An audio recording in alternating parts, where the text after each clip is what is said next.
سلام الغزالات، كنتمنىكم تكونوا مزيانين بخير في احسن حال واحوال. شكرا لكم من اعماق القلب على المشاهده المتابعه والدعم ديالكم من القناه ديالي.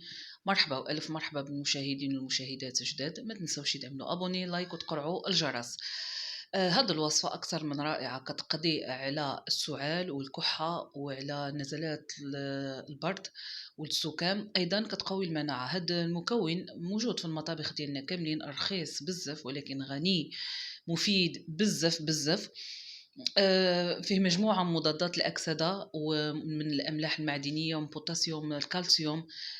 مفيد بزاف للناس اللي كتعاني من الهشاشة العظام، خصوصا إلى تناولوه على شكل مخللات. يعني نقدروا نحضروا المخلل في المنزل أو نشريوه من عند الناس اللي كيبيعوا الزيتون مخلل. هاد الخضرة يعني مفيد بزاف.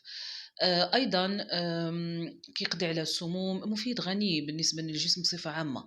بغيت نعمل هذا الفيديو باش نهضر لكم عليه من ناحية أنه هو كيقضي على النزلات ديال البرد وعلى السعال وعلى الزكام.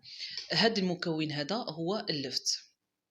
إذا بحال اللي كتشوفوا هنا معايا، هاد اللفت بأي شكل من الأشكال ديالو كنقوموا بالبشر ديالو بالبشار اليدوي بهذا، وكنحصلوا على هاد الشكل هذا ديالو.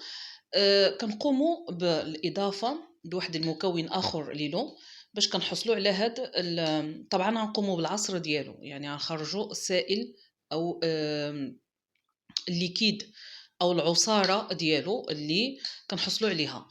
كنقوموا بالإضافة لواحد المكون مهم، ولو أن أنا ما كيعجبنيش نعملو بزاف في الوصفات الطبيعية، السكر. السكر هو اللي كيساعدنا أن حنا نخرجوا العصارة ديال اللفت، وكيساعدنا على التخلص من ديك البحة ولا ديك المشكل اللي كيكون عندنا في الحنجرة.